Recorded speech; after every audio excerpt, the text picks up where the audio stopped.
주님께서 여러분과 함께 마테오가 전한 거룩한 복음입니다.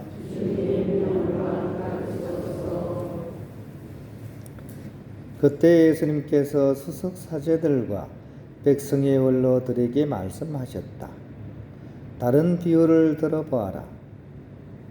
어떤 밭 임자가 포도밭을 일구어 울타리를 둘러치고 포도학을 파고 탑을 세웠다. 그리고 소작인들에게 내주고 멀리 떠났다. 포도철이 가까워지자 그는 자기 몫의 소출을 받아오라고 소작인들에게 종들을 보냈다. 그런데 소작인들은 그들을 붙잡아 하나는 매질하고 하나는 죽이고 하나는 돌을 던져 죽이기까지 하였다. 주인이 다시 처음보다 더 많은 종을 보냈지만 소작인들은 그들에게도 같은 짓을 하였다. 주인은 마침내 내 아들이야 존중해 주겠지 하며 그들에게 아들을 보냈다.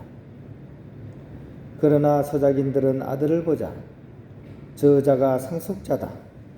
자, 저자를 죽여버리고 우리가 그의 상속재산을 차지하자 하고 저희끼리 말하면서 그를 붙잡아 포도밭 밖으로 던져 죽여버렸다. 그러니 포도밭 주인이 와서 그 소작인들을 어떻게 하겠느냐? 그렇게 악한 자들은 가차없이 없애버리고 제때 소출을 바치는 다른 소작인들에게 포도밭을 내줄 것입니다. 하고 그들이 대답하자 예수님께서 그들에게 말씀하셨다. 너희는 성경에서 이 말씀을 읽어본 적이 없느냐? 집 짓는 이들이 내버린 돌, 그 돌이 모퉁이의 머릿돌이 되었네. 이는 주님께서 이루신 일, 우리 눈에 놀랍기만 하네. 그러므로 내가 너희에게 말한다. 하느님께서는 너희에게서 하느님의 나라를 빼앗아 그 소출을 내는 민족에게 주실 것이다. 수석 사제들과 바리사이들은 이 비유들을 듣고서 자기들을 두고 하신 말씀인 것을 알아차리고 그분을 붙잡으려고 하였으나 군중이 두려웠다. 군중이 예수님을 예언자로 여겼기 때문이다. 주님의 말씀입니다. 그리스도님 찬양합니다. 편합입니다. 2006년도에 KBS TV쇼 진품명품 이런 프로그램이 4월 달에 있었는데 그 4월 프로그램 중에 수원에서 인테리어 일을 하시는 분이 2004년도 철거 현장에서 폐지를 줍던 할머니 력화에서 아주 고문서 옛날 된 그런 책 3권을 이렇게 발견을 했습니다. 근데 이분이 보는 순간 왠지 마음이 끌려가지고 할머니한테 공사장 폐품 다 갖고 가시고 대신 그 책 3권을 나한테 달라고 이렇게 해서 물물교환을 이제 했습니다. 그리고 나서 이제 이게 뭔지도 잘 모르고 그래서 혹시나 그래도 TV 프로가 있으니까 여기다 한번 감정을 의뢰하기 위해서 제출했대요. 근데 진품명품 보면 내는 사람이 가격을 매기잖아요. 그죠? 전문가들이 감정을 하고.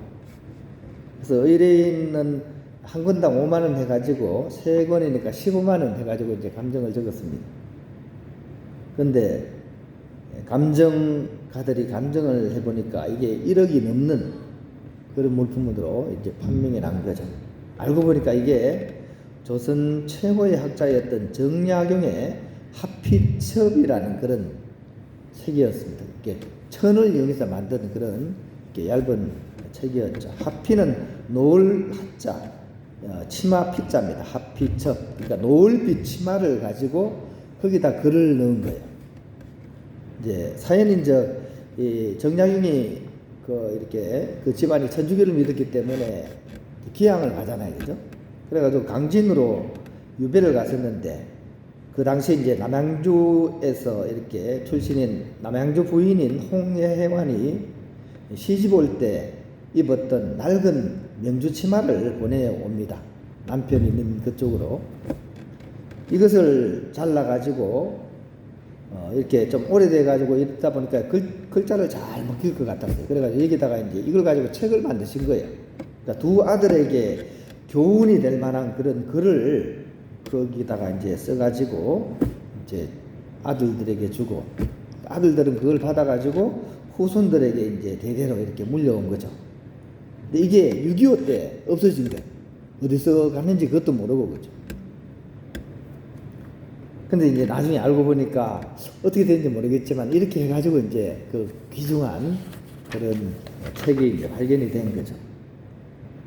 근데 그 중간중간에는 그것을 알아본 사람이 없었잖아요.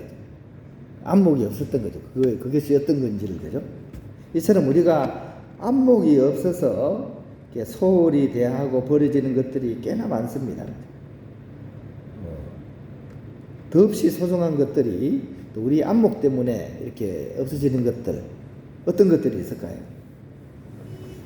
오늘 이 복음 말씀 중에는 바로 그런 차원의 말씀을 예수님께서 이렇게 하고 계십니다.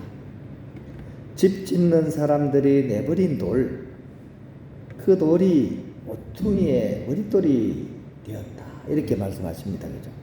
집 짓는 사람이 내버린 돌, 이거는 전문가죠. 그죠? 전문가. 집 짓는 사람들이 내버린 돌이니까 뭐 의미가 없는 돌이라고 할 수 있겠죠. 근데 그 돌이 모퉁이의 머릿돌이 되었다. 그 진가를 아무도 몰라본 겁니다. 그죠? 기가 막힌 그런 현실에 대한 풍자의 말씀이시기도 합니다. 그죠? 예수님이 보시기에 그런 것들이 많다는 것이죠. 또 당신 스스로에 대한 그런 예언이기도 합니다. 그죠? 사람들이 구세주를 못 알아보고 막 함부로 대하고 나중에 막 깨고 부숴가지고 없애버렸잖아요. 근데 이것이 구원의 머릿돌이 된 그런 사실에 대한 예언이시기도 한 것 같습니다. 이 말씀을 우리 시대로 끌고 와서 우리 시대에 혹시 그런 것들이 없을까 한번 생각해 보았습니다. 우리가 정말 가치가 없다고 생각해서 내버린 그 돌이 나중에 우리 인류를 위한 모퉁이가 될 만한 것들이 뭐가 없을까? 하나가 떠오르더라고요. 트럼프가 지금 미국에 이제 집권을 했죠, 그죠? 트럼프는 정말 다른 거 없습니다. 딱 하나입니다. 미국의 이익을 위해서라면 무엇이든 한다. 이게 이제 트럼프의 생각입니다. 그것도 미국의 기득권자를 위한 그런 일은 무엇이든 한다, 이겁니다. 막가파 행보를 보이고 있죠, 그죠? 환경이고 미래가 없습니다, 미국은, 그죠? 그 환경 이런 것도 다 탈퇴하고요, 그죠? 일단 우리에게 이익이 되는 것만 하겠다는 거잖아요. 관세 막 때리 매기고, 그죠? 그에 반해서 여러 가지 방법으로 세상과 환경을 위해서 애쓰는 사람들, 또 애쓰는 일들이 있습니다. 하지만 그런 호소는 사실 너무나 자주 쉽게 내팽겨쳐지고 또 무시되기가 쉽습니다. 우리도 마찬가지죠. 환경 입으로는 떠들지만 정작 어떻습니까? 내가 쓰레기 분리해서 버리는 거 귀찮아서 그냥 막 버리는 경우 많죠, 그죠? 또 환경오염에 대해서 다른 사람이 환경오염을 한다고 생각하고 정작 내가 환경오염하는 것에 대해서는 무감각합니다, 그죠? 이런 것들이 우리 시대에 버려진 돌이고 또 하피철이지 않을까 하는 그런 생각을 해보았습니다. 그냥 버려지기보다 깨지고 부서져 이런 것들이 버려집니다. 하지만 이런 것들이 맞물려서 튼튼한 돌담이 되듯이 오히려 사람과 사람 사이를 이어주고 하느님이 창조하신 아름다운 세상을 보존하는 그런 행위들을 누군가는 알아주지 않아도 묵묵히 하고 있습니다. 이런 사람들이 나중에 모퉁이돌이 될 것입니다. 그러므로 부서지고 내버려진 그 돌이 이 세상을 구원한다는 사실을 우리는 잊지 말아야 하겠습니다. 울기만 하면서 아무것도 안 하려 해서는 안 됩니다. 그죠? 지금이 힘들다고.